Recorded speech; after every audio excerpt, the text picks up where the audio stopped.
Hello everybody and welcome to our second writing workshop. So in this writing workshop, I'm just going to go over some feedback, some general feedback from your first DBQ, as well as some model contextualization, thesis, evidence from the documents, etc. from that DBQ. And I promise I'm going to try to make this video quick so I'm not wasting your asynchronous time and you can get to revising your Unit 1 DBQ later. So some glows. Most of us were able to write a complete essay, so within that 1 hour time period, most of us were able to write a complete essay or at least get to right before that conclusion. And thankfully, if you don't get to the conclusion, it's completely fine because no points are earned in the conclusion unless that's where you need to or that's where you were planning on stating your thesis. However, your thesis should have been stated in your intro. You just need to restate it just in case that the reader or the grader doesn't see it later or earlier on. But for the most part, we got through that essay. So shout out to y'all for being able to write a whole essay, write a whole DBQ essay at that in 1 hour. Another glow is that for the most part, we had really great thesis statements. I was able to see a very clear claim from y'all. And then lastly, we had, for the most part, correct interpretation of the documents, meaning that we understood what the documents were talking about. We knew at least what the purpose of that document was, though sometimes we didn't really state that that was the purpose, which is a hip skill. So that could also be a grow.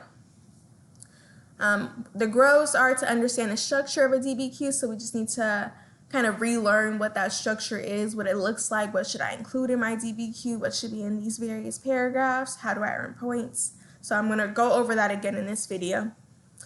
Another grow is that I noticed that a few of us were overlapping documents, meaning we were saying, well, document 2 and 3 are about immigrants coming from the old world to the new world, right? But like you don't earn points by overlapping documents within 1 or 2 sentences. You need to clearly state document 2 was about immigrants coming to New England. Most of them were rich with servants. They came in families, etc. Boom, finish that. Then you go on to document 3 was about immigrants from the old world coming to the southern colonies. Most were individual men. There were only a few women.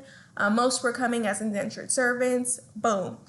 Both of those documents connect because that's how that should go. So you should be making a clear point about document 1, another clear point about document 2. And if you want to bring them together, that should happen at the end. So we shouldn't be overlapping documents because you don't earn points like that. If anything, that makes it harder to earn points.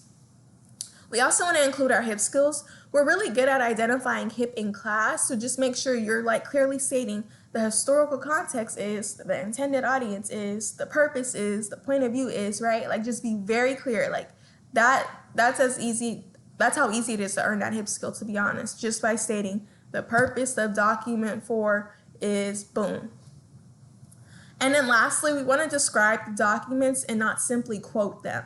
I noticed a lot of us were quoting documents, and just quoting a document is not sufficient. You need to describe the document. You need to let the reader know that you understand what that document is talking about. So again, don't just pull a quote from that document, but really explain document 2 is about A, B, and C, whatever that document is about. Explain it. That's how you earn one of those evidence points, by describing the content of 3 documents. And you only have to do that for 3 documents. For 6 documents in total, so those 3 as well as 3 other, you just use those documents to support your claim, so you don't even have to really explain them. Just say that document 5 supports my claim because A, B, and C. And your claim is your thesis. So anytime you hear me say your claim and your thesis are the same. And just 2 different words, but the same purpose. Okay, so here's a quick review of the DBQ outline, and this is also in your OneNote in that content folder, I believe, content library. So if you want to look at this later on, you can. I do want to name again that this is just my outline. Any outline of a DBQ could be different, right? If you look at the sample DBQ in OneNote, you'll notice that they did not follow this outline, which is completely fine. But this is just an easy way to think about how you should outline your DBQ if you need help with understanding, okay, what should I do here so I earn this point? What should I do this? But just a general overview. Paragraph 1 should always be your contextualization and thesis. Your contextualization should come first, then your thesis. Like, you should be ending off with your thesis that overall the similarities outweigh the differences because of A, B, and C. Paragraph 2, how I'm doing it is I'm explaining and using 2 documents to support my claim, as well as providing a HIP for 2 documents. And it could be those very same documents where I explain 2 documents that describe the content. I'm using both of those documents to support my claim, and I'm also providing HIPs, so the purpose, intended audience, etc. for those 2 documents. Like, literally, paragraph 2, you could use 2 documents, right? But then all of that could take place. But if you're only going to use 2 documents in paragraph 2, then you would need to use the additional ones in paragraph 3, because remember, you need to have 6 documents in total in your DBQ, or 6 documents need to be used to support your claim. So in paragraph 3, what I did was I provided 1 document with an explanation, and then also used that document to support my claim. And then lastly, 2 documents were used to support my claim, plus that HIP analysis. For paragraph 4, this is where I want to talk about my evidence beyond the documents and my complexity argument. Again, if you want to start with your evidence beyond the documents first, which is what some people do, and it's completely fine, you can do that. But I prefer to just put it at the end, just because it helps me kind of like ease out of using the documents and kind of complete my point.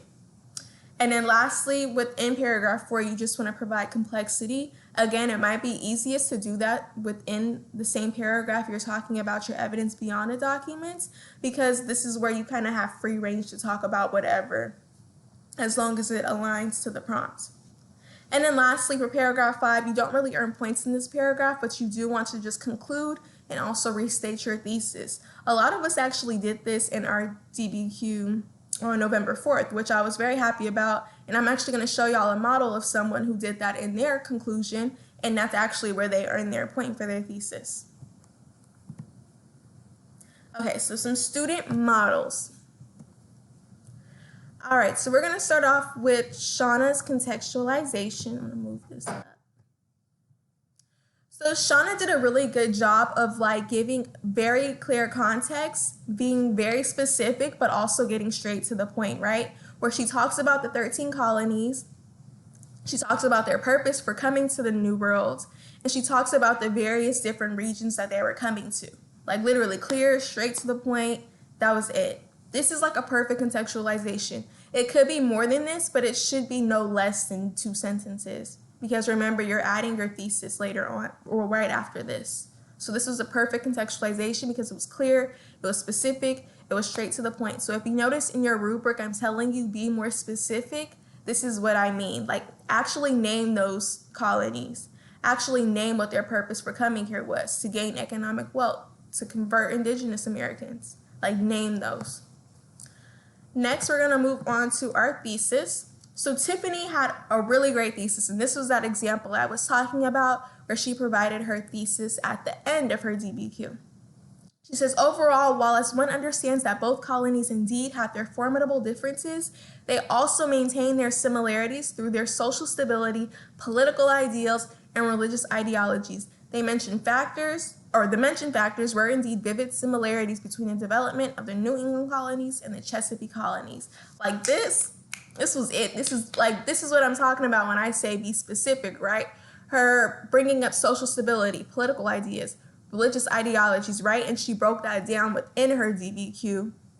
But anybody that can read this thesis statement knows exactly what claim she's making and what point she's going to be addressing in her DBQ. For evidence from the documents, Oscar did a really great job of not doing what I said a lot of us were doing in our grows, where he didn't overlap a document. He brought up 2 different documents, document 3 and document 4, described them independently, and then at the end brought them together to show those differences between the New England and the Chesapeake colonies, right? Where he's talking about what document 3 is about and what the purpose of them coming to the New World was. And he does the same with document 4, talking about the Chesapeake colonies, what their purpose was, what type of people were coming. And then at the end, he brings in the differences. So this is how you actually compare documents. You don't want to just overlap them. This was a great job. And in evidence beyond the documents, Elizabeth did a great job of bringing in this idea of mercantilism. And she really kind of explained like how that was relevant to the New England and Chesapeake colonies, supporting her claim that there were some similarities. Or, I'm sorry, there were some differences.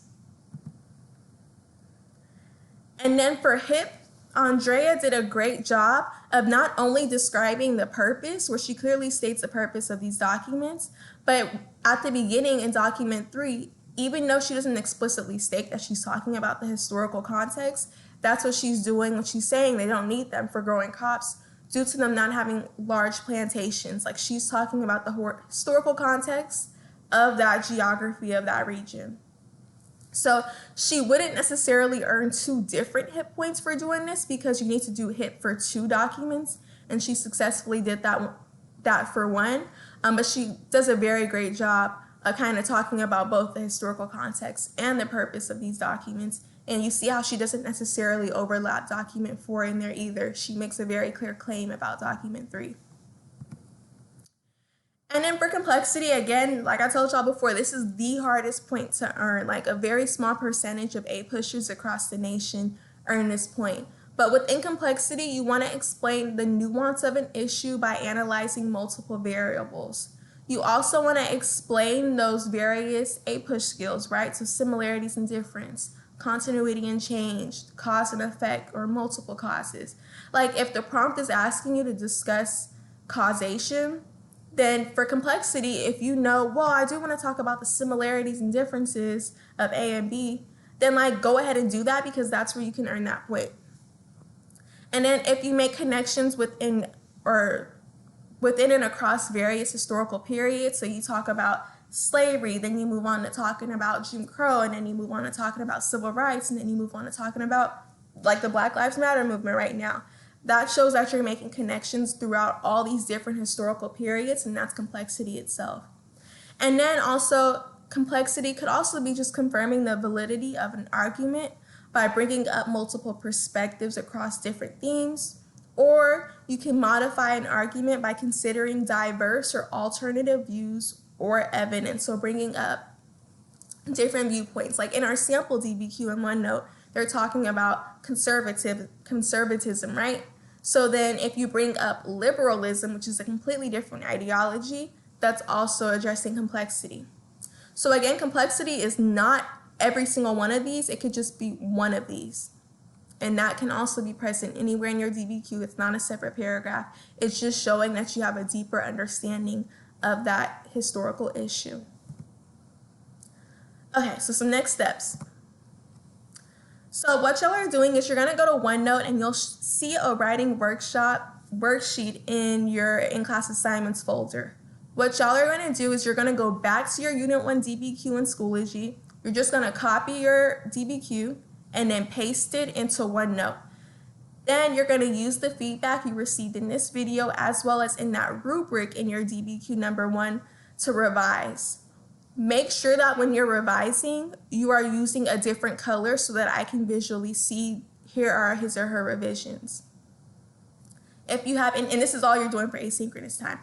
So if you have any questions, please message me on Teams, join the asynchronous call. I'll be happy to help you. If you want more feedback than what I gave you in your rubric, please reach out to me and I'll be happy to assist you with that.